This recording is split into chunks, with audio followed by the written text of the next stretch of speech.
sign that you'd accepted it, you'd seen it. Oh, I just got it actually. Oh. You just came on and went, ah. Hmm. Okay. Yeah, it just popped up. I'm sitting here, it popped up, and then I just hit it.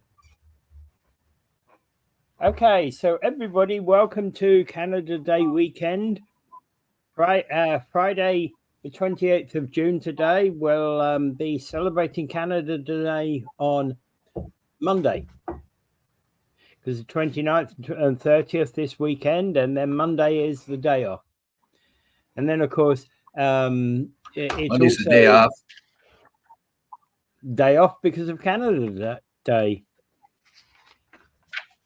And Happens next week's also to be July 1st, right? Yeah, July 1st, yeah. Right, so, and also, next week's going to be an interesting week because we've got holidays. Well, this weekend, we have the 30th, we have the first part of the French election. Next week, we've got the UK election. I'm predicting right now in the UK election, there's going to be a landslide for the Conservatives. Oh, I won't. No. No, we know that isn't going to happen, right? No. But the French one is the one that's most like the British one is just like them tripping over each other, and it's a typical like hiccups in democracy there, but democracy's working. But the one that essentially what you've got there is as a result of long-term Conservative government, particularly the last 3 or 4 prime ministers, seemingly of blundering along. Of course, Labour now is taking the lead, and will that mean anything? Probably not in the long term. No, well, we'll find out. We'll find out in the end. But I said, like, the one in France is the one that is the most curious to me. But the one that is the most telling, I would think. Now, we were talking about July 1st being Canada's birthday. But did you know that July 4th was not supposed to be U.S. birthday? It was supposed to be July 2nd. Yes, I was aware of that. Yeah, so they should actually be selling their birthday on July 2nd, but somebody received the paperwork 2 days late, and they called it July 4th. Well, I don't think they're going to change it anytime soon. I don't think they're going to change it at all, because basically it's set in stone. You don't change a thing like that, even if a fuck up occurred on the at the time when the thing was set up. Yeah, you're not going to do that. Yeah. Now, speaking of elections, did you watch the debate last night? No, I did not. Well, I watched the debate last night between Trump and Biden. It went for 90 minutes. It was a controlled debate, except for one part where they were bickering about who's got the better golf average, which was kind of dumb. And but Joe Biden looked terrible. He looked terrible, physically terrible. He tripped on his words as usual, but that's what he does anyway. That's a characteristic of him. And he, at one point, said something about your sister raping you. And Jesus, I don't know. We were talking about abortion and about, incestual rape. And somehow he got whether your brother or your sister rapes you. I don't know. Oh, my God. I thought, oh, God. But, yeah, he didn't look good. He didn't sound good. Trump just lied a lot. Trump was very, very healthy looking, very vigorous. But Trump, in his typical Trump ways, just lied. When he was asked about the Palestinian state, he avoided it completely. So he's very, very adept at avoiding answering questions directly. Yeah. He makes big promises that the wars wouldn't happen if he was in charge, and et cetera, et cetera, et cetera. So you didn't get much out of Trump. You didn't get much truth out of him. And it was hard to figure out what Biden was on about sometimes.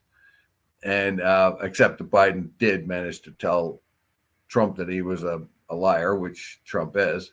That's how he gets his thing. But, you know, if you are somebody watching that, you would kind of think, seriously, why is Biden in there?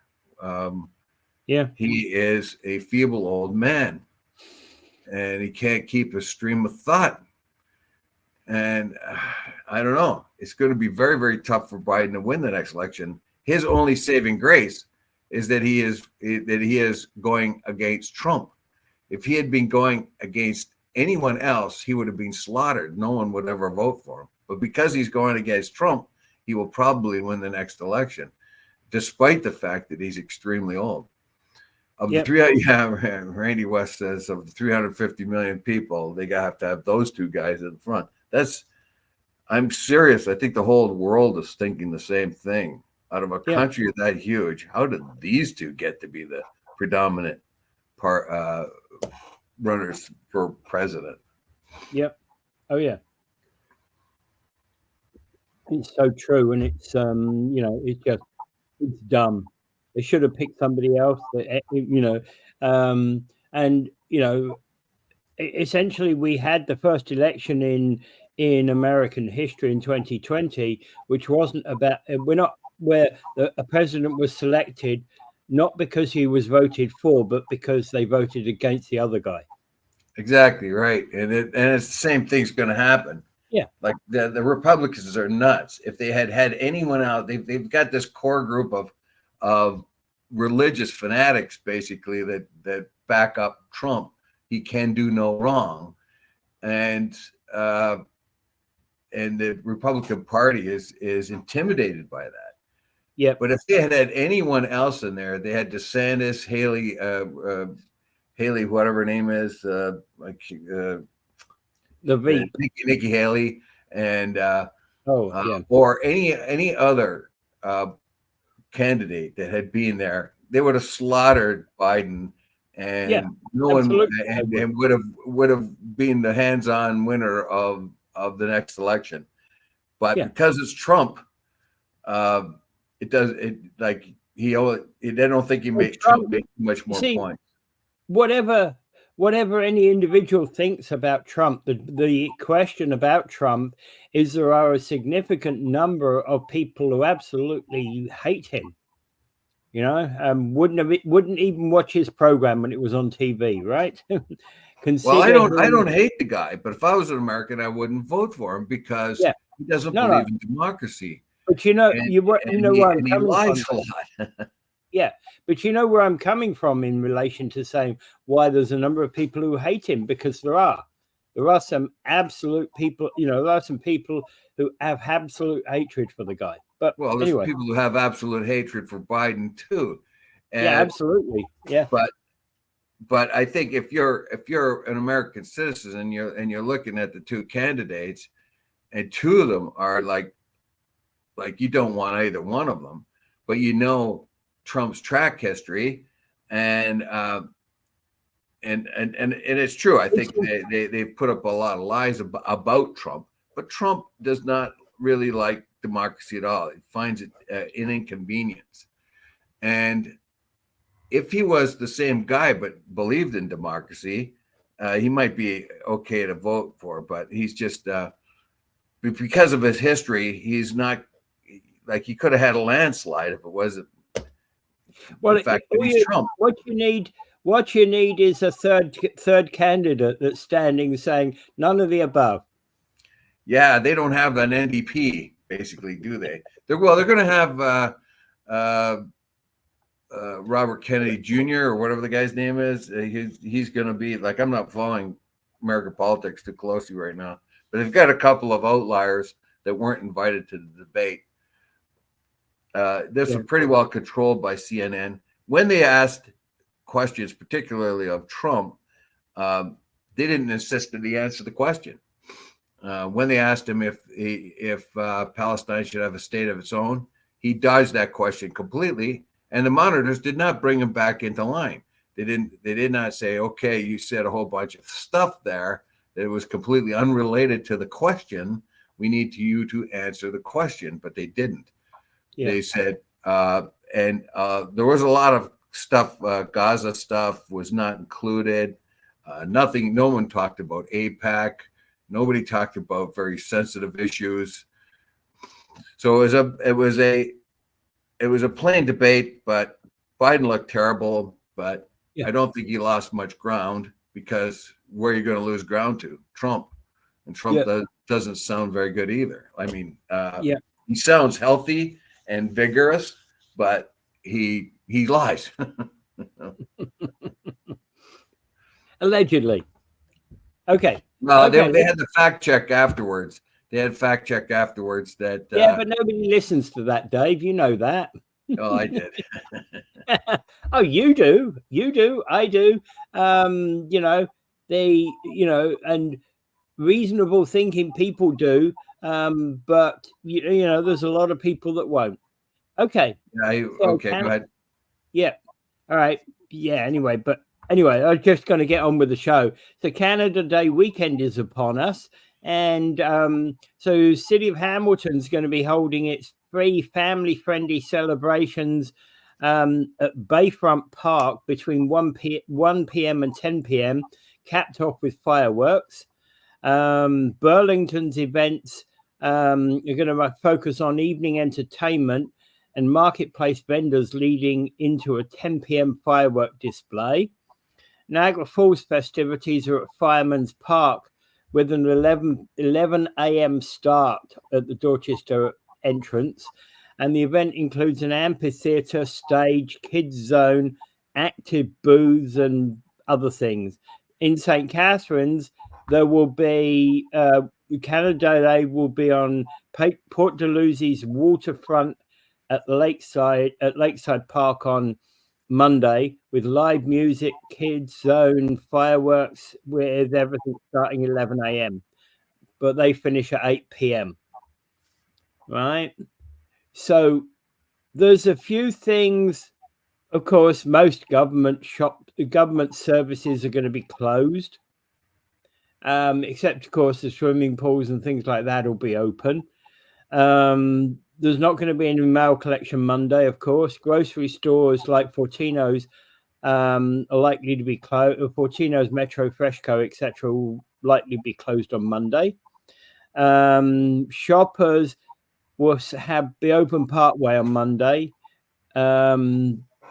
Rexall may be open partway Monday. Malls, all major shopping malls in the area will be closed on Monday, except for the outlet collection at Niagara Falls, Eaton Centre in Toronto, and a few other places. Not many that will be open. Square One will be open. That's on Monday only, though, right? Yeah, we're talking about, because they're open on Saturday, Sunday anyway. But we're talking about just Monday, whether they're open Monday or not. Yeah, because that's the federal holiday. If I was a store owner, I'd want to stay open, because a lot of people are off and they've got money to spend. And but I think stores should be open 24/7 if they, depending on what the city says about their bylaws and stuff like that. We get pretty lucky here in Niagara Falls. So we have stores that are open, don't close up on Sundays and stuff like that, because we're a tourist town. I don't know about the rest. That used to be the case. I don't know if anyone else has caught up to us yet, but it used to be the case. Okay, beer stores operating 119 locations across the province that are open 11 till 6 on Monday. And LCBO stores will all be closed Monday. So get your booze. Get your booze stock up. Yeah. So there we go. What about marijuana outlets? What about cannabis outlets? Are they going to be open? Didn't mention. I didn't see any of those. Yeah. Yeah. Okay. If the stores are all open, most people will be. We are celebrating or working. Yeah, that's true too. But I imagine they have to pay extra wages, so they have to pay time and a half. So there might be a lot of people that go ahead. They should pay double time on those days, Canada Day. I think it would be worth it for the retailer to do that. Yeah. I worked any holiday, anytime I worked any holiday, including Christmas, if I could get it, because the money was so good. And I would just take another day. Like at Christmas, I would just celebrate it the following day. You know, it was kind of tough on my kids though. Like, but I would come home, let's say after a 12-hour shift on a Saturday, and then we could have our dinner and all that other stuff, you know. Well, here's the odd thing is the vast majority of my life, I would not work on a holiday weekend, and because, hey, if I worked on a holiday weekend, I would get a big fat zero additional money in my pocket. Well, that's what happens. That was in the old world. That's in the old world. That's why you jumped on a boat and came over here. That's what happens. That's what happens if you're on a salary. You don't get paid extra. That's salary stuff. Okay. Well, I was on the clock, so it was different. Yeah. Anyway, all right. Happy Canada Day, everyone. And what's Canada? 157 years old now? Yeah, I think it is. Yeah, 157. Yeah. Yeah. Okay. Yeah, I didn't look that up. Okay. So now Niagara on the Lake councillors approved a $500 million White Oaks Resort project where they're building new towers that take over the area in that space between where Glendale is going and the QEW, where White Oaks Resort is. So they're building major new development in that area.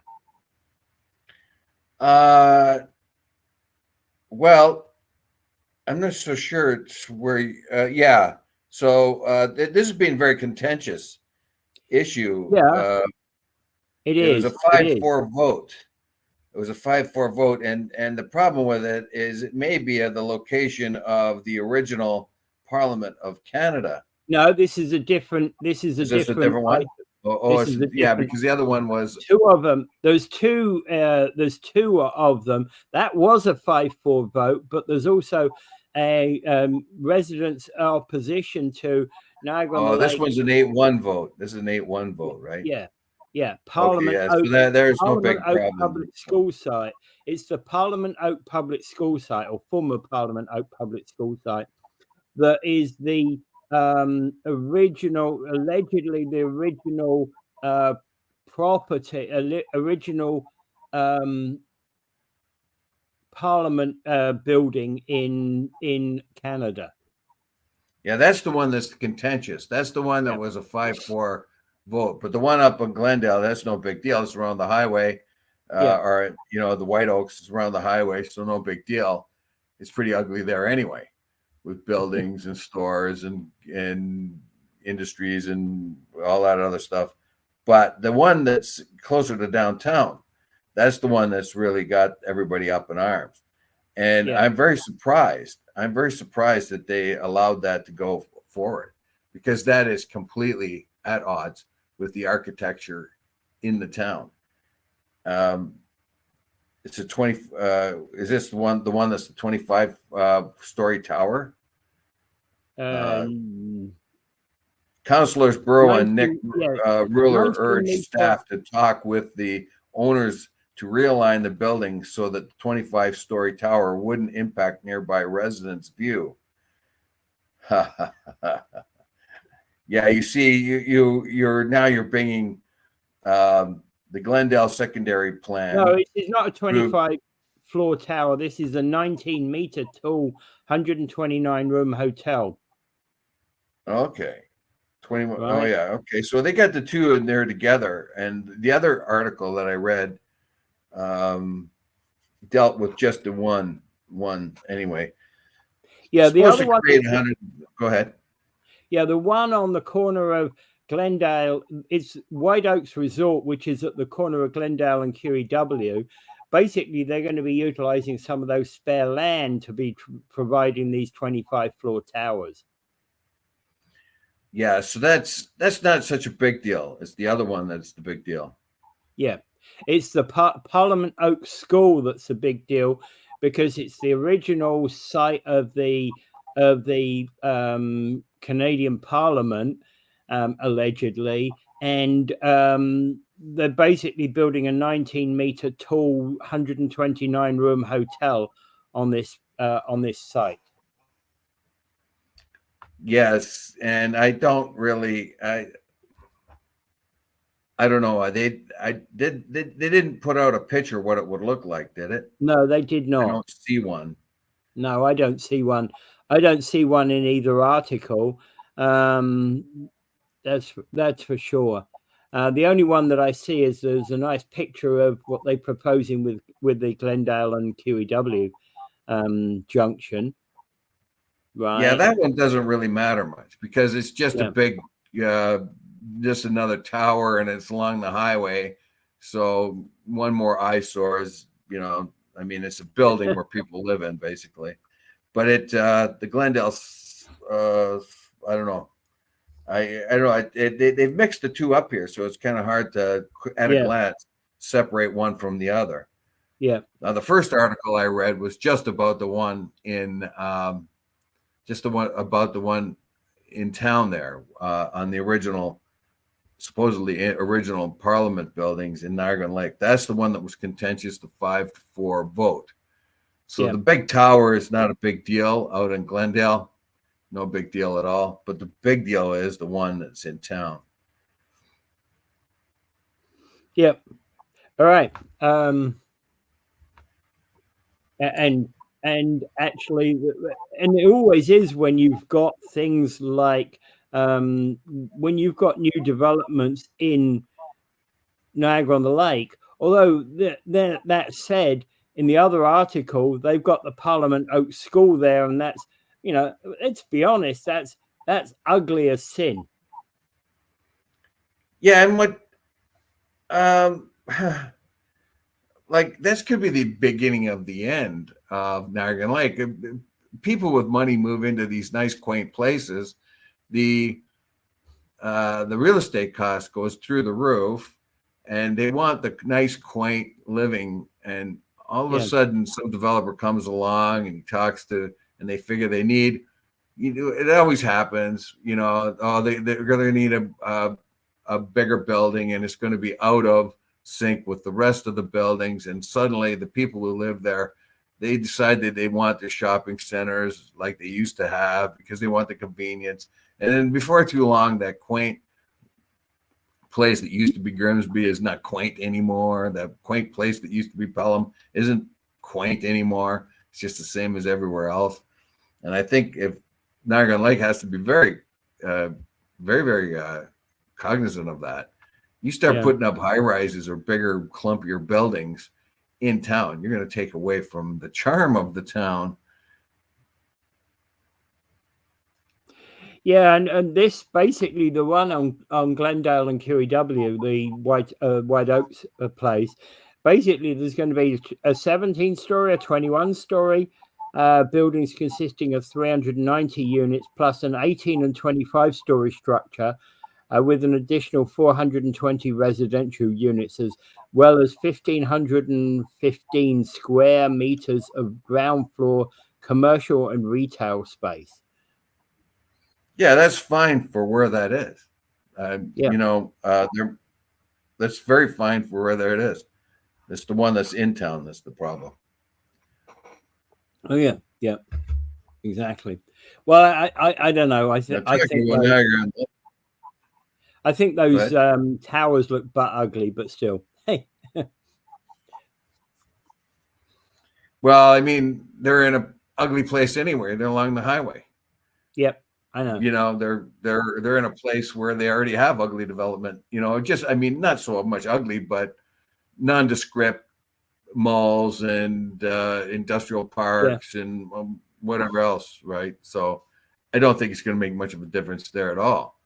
Yeah. But as I said, the one that's going in town is the one that's the problem. the one that's going to Sure. go on Absolutely. the old Parliament. Yep. Yeah.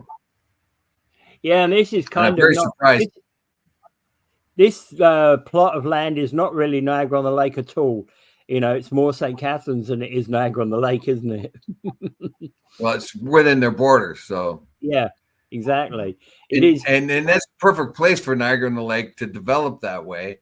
It can put the high rises away from as far west away from the town as possible, because you really don't want those high rises coming into town or close to town. Yeah, because it really distracts from that, which is Niagara Lake. Niagara Lake is one of the oldest settlements in Canada. As a matter of fact, one of my old neighbors, his ancestor was sold by native indigenous people to the officials at what was then called Newark in 1777. They would capture white kids and sell them back to the authorities. So that's a very historical area there. Okay, Randy West asked me how allegedly. When I was reading up on this particular article, there was some words of doubt that this was 100% where the original Parliament building was. Yes, there is that controversy. Yeah, and no one knows for certain, but they're going to have to do some archaeological tests. Could probably give them some indication whether or not it was there. Yeah, they know it had to be around there close by, because it had been identified as that place. And there was no part of the article where it said why it was controversial. Well, the controversy was because local people believed that the local people were opposed to it because of the historical nature, and building a brand new hotel was not what they liked for that former school building. But then again, I think probably those it was a hotel that they didn't like either. Yeah. Well, possibly those self-same people might not have even liked the school if it was originally developed anyway. Yeah, but I think the school kind of predated. Oh, I know. School's been there this is a 1960s school anyway, so it's been there for quite some time, this school building. Anyway, okay. So moving on, Walker Industries is looking at taking major steps to expand their landfill site in Niagara Falls. This is the one on Town Line Road. Technically, I think it's in Thorold. Well, it's the Niagara region. It's for the Niagara region. Yes. And what are you going to do? They call it their Niagara Falls facility, but technically it's in Thorold. So do they have us? Do they have us where they want us? Where else are we going to put our garbage? Yeah, in a way. Now, Walker's Industry has, as by all accounts, been a now they claim, I have no direct experience, but they claim that Walker Industries has been a very good partner to the Niagara region. Of course. And they've been vaunted as a very good cooperative industry. Now, we need a place to put our garbage. Walker Industries are proposing a 20-year expansion to our landfill. What are we going to do? I don't think there's much we can do. Are we going to say, well, no, we'll ship it somewhere else at huge costs? We do need a place to put our garbage. Anyway. That's irresponsible anyway, I think. Well, yeah, that's irresponsible in a number of ways too. But the problem, I'm just proposing that. What else are you going to do with your garbage? You have the ability to have a 20-year expansion on your landfill. Who's going to turn that down? Yeah. I mean, Walker Industry has, according to the article, has done everything they're supposed to do, and we are kind of in a rock and a hard place. Like if Walker Industry decided to increase their rates irresponsibly, they could probably get away with it. We have plus, what else are we going to do if the Ontario Ministry of Environment, Conservation and Parks all approve it? Right, Randy West is saying Walker is jumping past the property they currently have zoned for use in order to grasp lands that they will need for trash in the future.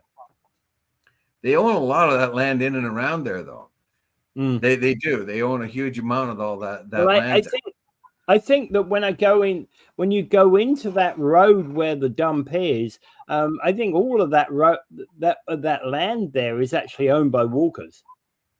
Yeah, if you take if you're heading west along Thorlstone Road and then turn on to Town Line Road, there we go into to Walkers. They own the land on either side of that road, as far as I know. I know a person who lived there in a house, and they sold to Walkers, and Walkers allowed them to live there for X amount of years in their house. Because Walkers didn't need the land at that particular time. Yeah, and there's still people living there in rented places that belong to Walkers. Now, yeah. So there you have it. So they have all this land that they can use.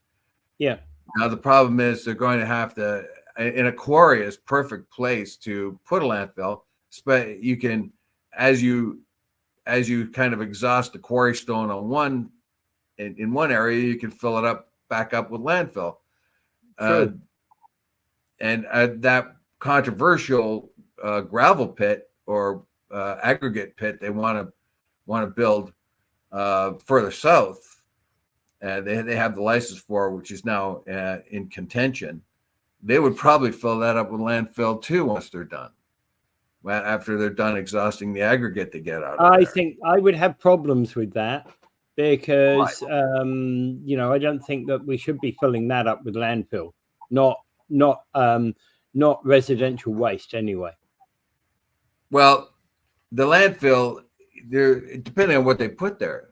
Landfill these days, of course, you separate the organics out of it. You separate. It's not like years gone by where everything just goes in the same hole. So what you get is a lot of old beds and old building materials and all kinds of household garbage but anything that has anything now you might get a whole lot of plastics in it, which would be a problem, but they're supposed to separate them out and put them in different places. Well, and then they mix it with dirt. So you're going to get everything. You're going to get a little bit of everything there.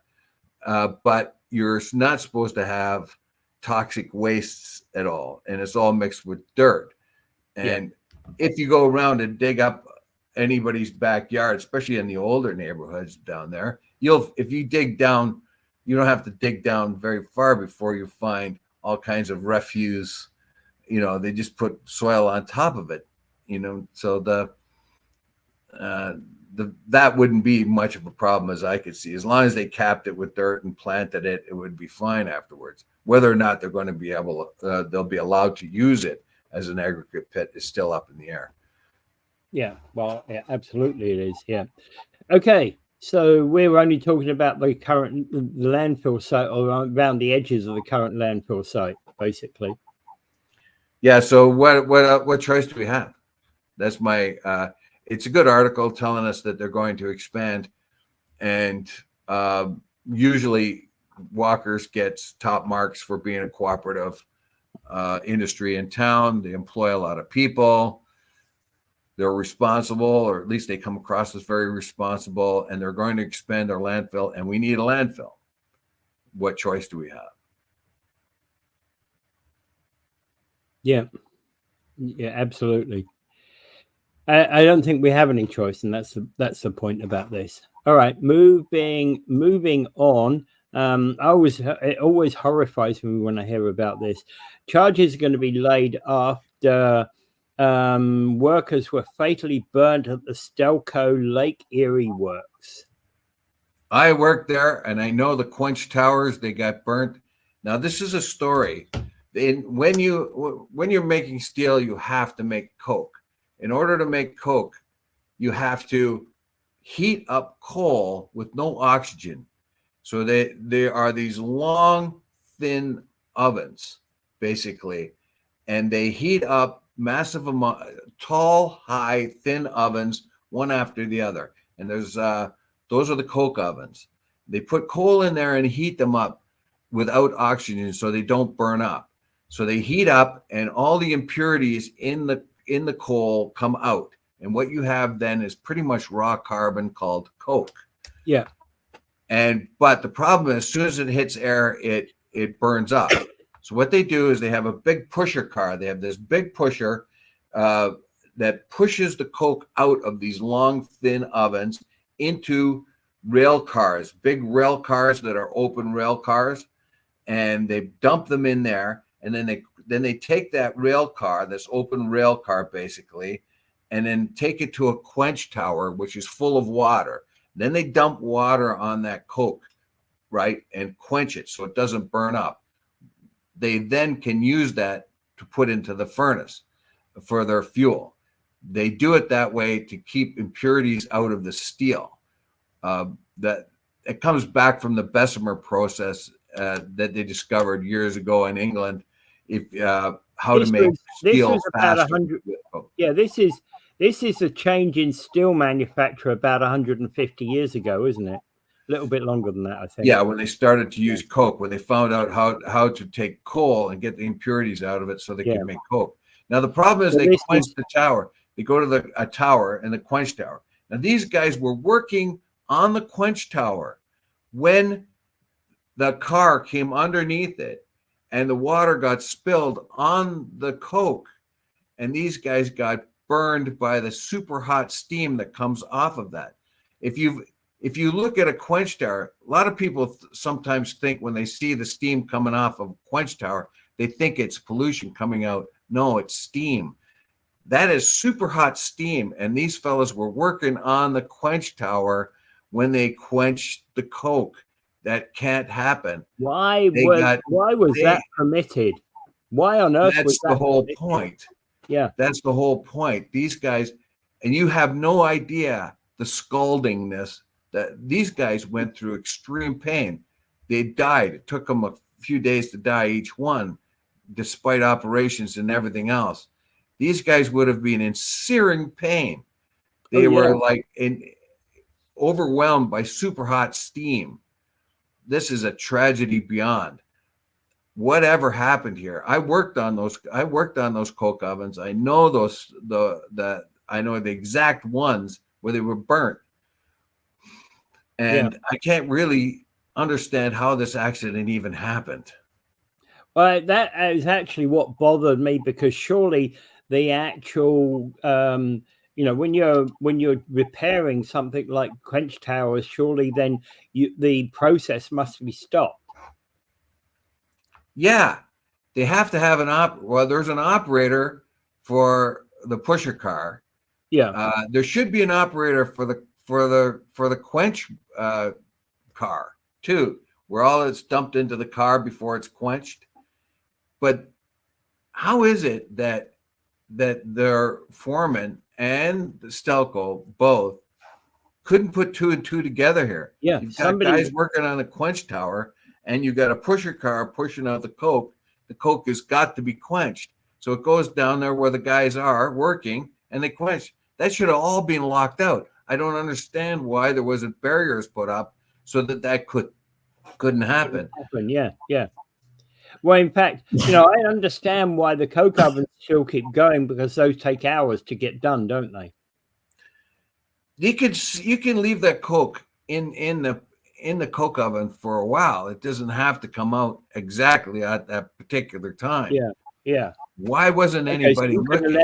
You could have left it another couple of hours while they finished their job at the quench tower. Yeah. And the guy that runs the pusher car, he's on that same site. He could, I don't know I don't know, maybe he didn't know the guys were working on the quench tower.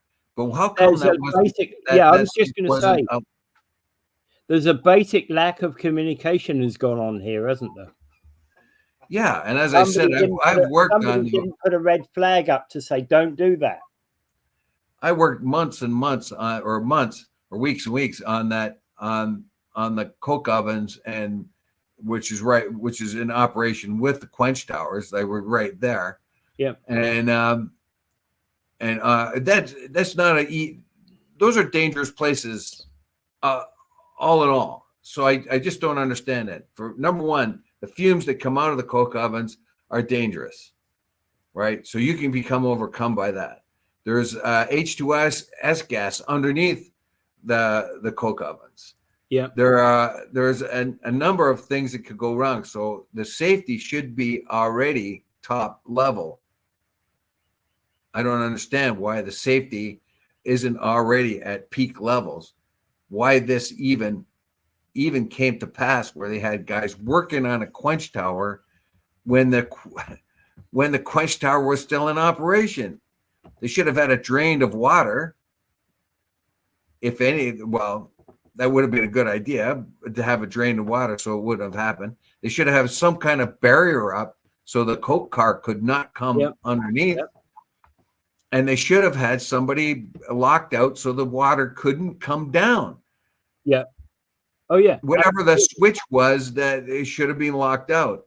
This is the most basic things that ever happened in a industrial process. The most simple safety procedures would have saved these guys' lives. They would not have had to be scalded to death. Well, it sounds like some sort of medieval torture. Yeah, and just this whole thing, like why wasn't the red flag raised? Why wasn't the stop put to moving that coke, especially as you say, since it didn't have to be moved right then? It could have been. Those guys were contractors coming in, and I wonder that those contractors were working there. I wonder if they were unionized contractors.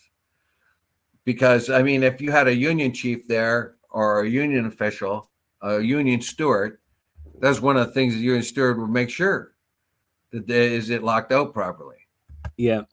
And what about the lockouts that the guys had? Each guy should have a lockout key and a lock so that they know that no car could come under that tower and scald them to death. Where were these lockouts? Where was the process of safety? That's what I want to know.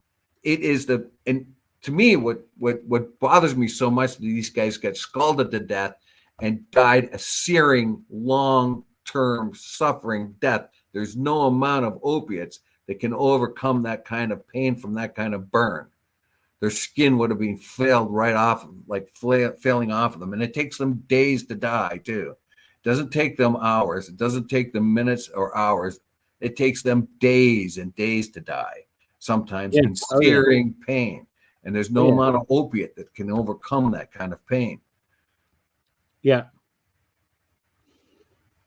And their loved ones are left with the idea, like the one guy at least had a wife and kids. So they're left with the idea that their father and their husband died in searing, scalding pain because of a simple lockout procedure that wasn't taking place. So I'm appalled at this. I've worked at Stelco Lake Erie Works, hundreds of times. And I worked on that particular operation right there, the coke ovens. I was on it most of one summer working on it. And it is dangerous. And it is typically dangerous, the coke ovens, and why simple procedures were not carried out is just appalling to me. And it doesn't matter who's doing what job, whether they're union or not. Really, safety protocols need to be enforced. Yeah. So the company that these guys worked for and Stelco are both being both being fined, but that's not going to bring these guys back. And what bothers me, that like, I'll just come back to that. This is a simple matter of a lockout. Yeah. A simple matter that you lock Yeah. out the motor that drives the Coke car under the Coke tower. That's it. That's all you have to do.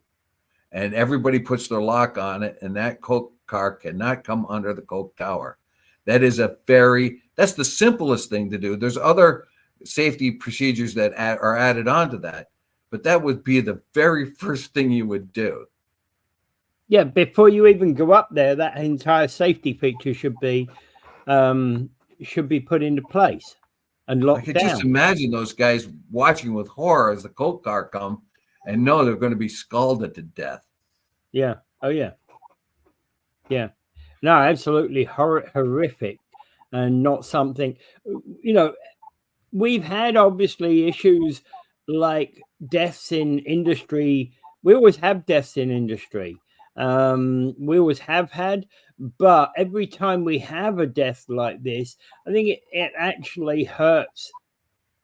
It hurts the industry that those people are in. It hurts us in the area we're in, and it hurts actually just industry in general. Oh, I worked at the power plant down there. 3 guys that died there. One guy died there when I was working there. There was of course these 2 guys here. Number 2 melt shop in DeFasco in Hamilton. I was working close by to a place where a couple of guys had died a month before that. So I was working with one of the guys that witnessed it, one of the DeFasco guys. It was terrible. It was another thing, somebody taking the safety procedures a little bit too quick.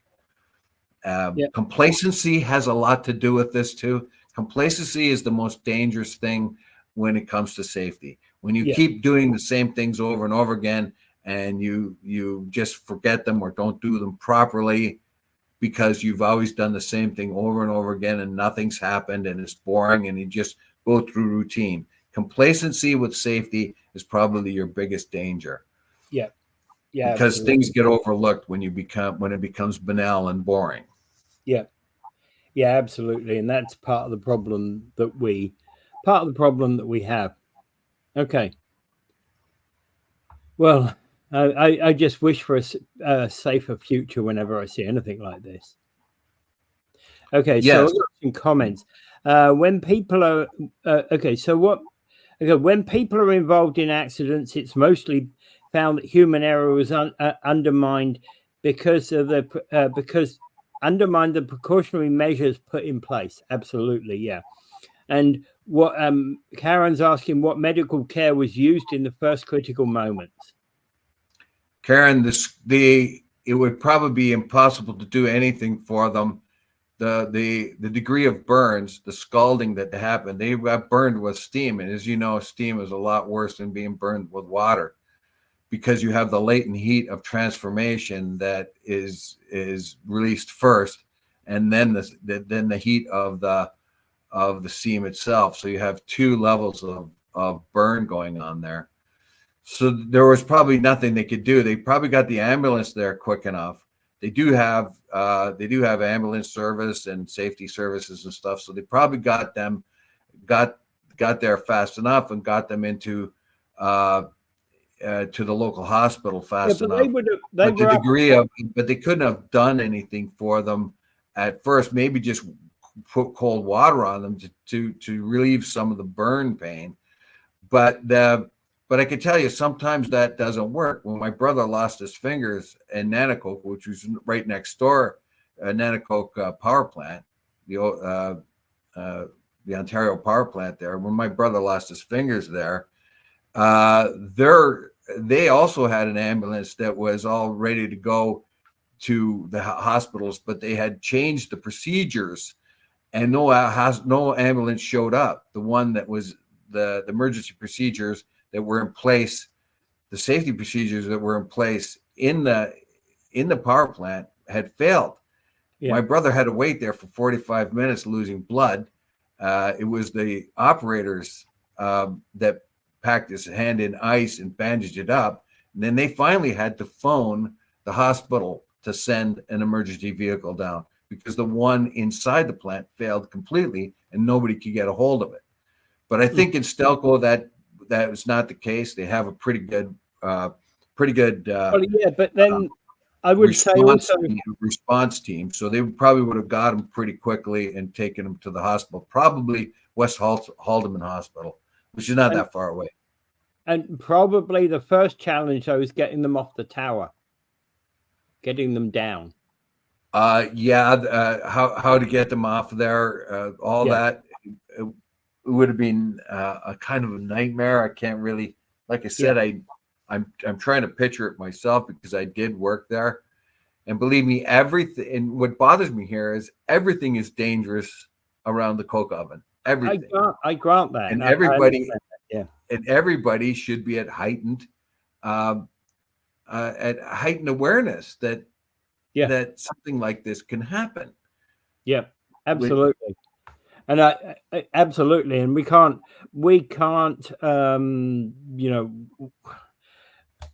safety. When you think about safety, this is exactly why we have safety protocols. Yeah. When I was there, it was like the gas, of course, the coke, the pusher car, and the coke. I almost ran into an incident myself. I was on a scissor lift, and the coke. And the pusher car comes along. I mean, I'm beeping my horn on the thing. The guy doesn't see me. We had made all kinds of arrangements with the safety people, and yet here I am on a scissor lift up in the air, and the pusher car is coming along, and I'm like way up in the air, and I gotta hustle out of there, and then I kind of barked at the guy that was at the pusher car, saying, "Why are you pushing here when you know that I'm here? How come you didn't give me any warning or anything?" Nobody told him that I was there. So you can see complacency, I guess, is the problem there. I'm going up and down the bench in a scissor lift, and the pusher car comes, which means it would just knock me off of my scissor lift, and I would have most likely been killed. But as it was, I was okay. It didn't come to that. The guy stopped a few feet away from where it was. Yeah, I know. So exactly, that's the sort of thing that we really should be mindful of. No death. There's no price we can put on death. Well, the incident I was talking about, my own personal thing, it just so happened that he had to push the oven that was one away from where I was, and that saved me from getting hit by the pusher car. Yeah. So you can see the problems. There are accidents can happen even if you take precautions, and that was one of the situations where somebody didn't tell the guy that I was there. Yeah. And he didn't look. Yeah, absolutely. All right. Okay, so moving on, Niagara residents, we talked about this story before. Those Niagara residents that were attempting to repatriate the American battle flag captured during the Battle of Queenston Heights from the UK to Canada basically have reached a standstill. They reached out to King Charles, and King Charles hasn't done anything. It's what, this is going to have to come from Ottawa. The local people here can ask for that to be repatriated.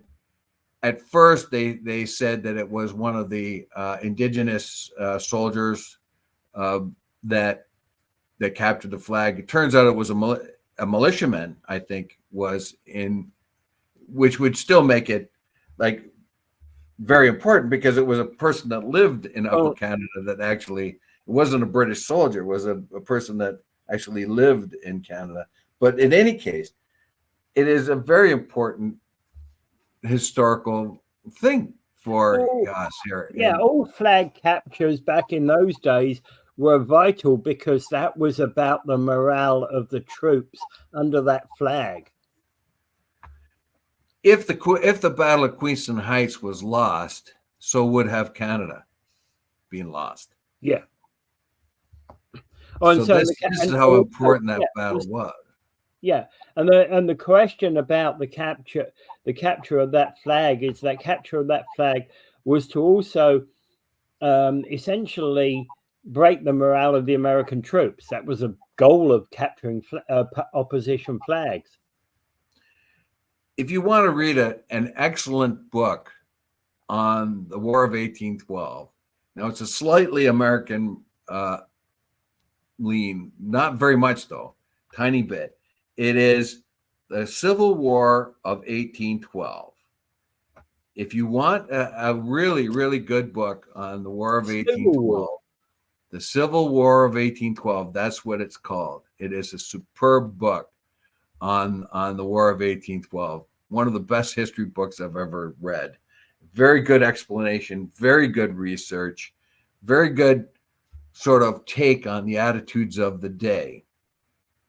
Now, the reason why this battle was also very important is because you had black soldiers there at this battle, and you had indigenous soldiers there. And the reason why that was so important is because the black soldiers were fighting for their life. If the Americans had won that war, they would have been captured and put back into slavery. So it was desperate for them that this didn't happen. Yeah. And the indigenous people, of course, they fought for their ally, the Brits, but it didn't work out too well for them in the long run because the Brits were too weak at the end of the war, despite the fact of holding back the Americans. The Upper Canada was in complete devastation, and they were not able to support the indigenous people in their ability to have secure lands independent of the United States or Canada. So we were, and then what did we do? We gave them the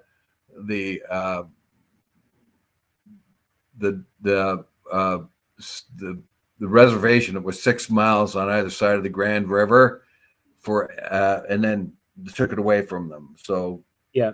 Anyway, I could get into that some other time. That's another question entirely, but yeah. So King Charlie has not responded. Yeah. And so I think this is going to have to be taken up by the Ontario and the federal government, saying, look, that's a flag that was captured by one of our people during that battle. We wish it to come back. I mean, if you can give the bronzes back to the Biafran bronzes? What was the bronzes? Anyway, I'm mixing things up here, but if you can give back other things to other nations, you can give that back to us. Yeah, and it's an important military bounty, if you like, isn't it? And it's a crucial part of Canadian history. Yeah. And I understand why it was taken back to Britain, because it would have been taken back as the troops returned. Yeah, so the flag was captured by the 2nd Lincoln Militiaman, a member of the 2nd Lincoln Militia. So that was a resident of Upper Canada that actually captured that flag. So it should belong right here for a number of reasons. For one, it was captured here on our soil. Number two, it was captured by a Canadian. Yeah, absolutely. All right. Okay. So replica guns being fired from vehicles across Niagara. I know you should put this in. I was debating whether we put this in. They're not real, but the danger they pose is. Police say it's only a matter of time before someone gets hurt. They're investigating a rash of incidents involving replica guns in St. Catharines, Port Coban, Welland, and Niagara Falls. And reports of people involving in moving cars firing replica firearms at pedestrians, buildings, and other things.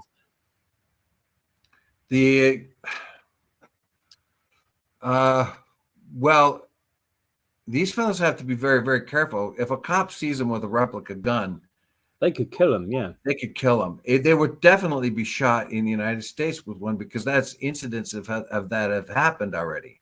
Yeah. There was in the southern United States with a Congress lady that carries 232 caliber pistols in her purse. She even wanted these replica guns to be better marked, because police and the police chief did there too. Now, they ran into a lot of problems with the Republicans that are NRA boobs, puppets, don't want anything to be restricted to firearms, including pretend ones. As you know, there was a 12-year-old kid that was shot to death by police. He's playing in the park with a toy gun, but it looked so much like a real one that as soon as the cops pulled up, they gunned him down. And it was a 12-year-old kid with a toy gun. Yeah. So the problem here is you're not as likely here to get shot by police having a toy gun or a replica gun or a gel gun or anything like that. The problem here is that you have to be more careful with them. People are going around shooting BB guns and gel guns and paint guns at people. Oh yeah, well, it's a lot of fun, but you get the wrong situation happening. For one thing, those things can hurt people. Gel guns and BB guns and pellet guns, all those things can hurt people. But there was a 13-year-old Port Coburn boy was arrested for his involvement in firing a gel gun from a car at a pedestrian on June 25th. They can hurt, and they can do damage around your eyes and ears and things like that. So you have to be careful. And where's that kid's parents? I don't know. But and believe me, if you have an American tourist up here and some of them sneak their guns in, if they see another gun, they're going to gun you down, because that's what it is down there. You know, if you got a cop in the wrong situation, a Niagara Regional cop or an OPP, and he sees what looks to be a gun in a situation that's otherwise where you have a domestic going on, and say you have a domestic dispute going on or anything, and out comes somebody's gel gun. He's like the abuser is going to shoot his wife with a gel gun, but a cop sees it, so he shoots him.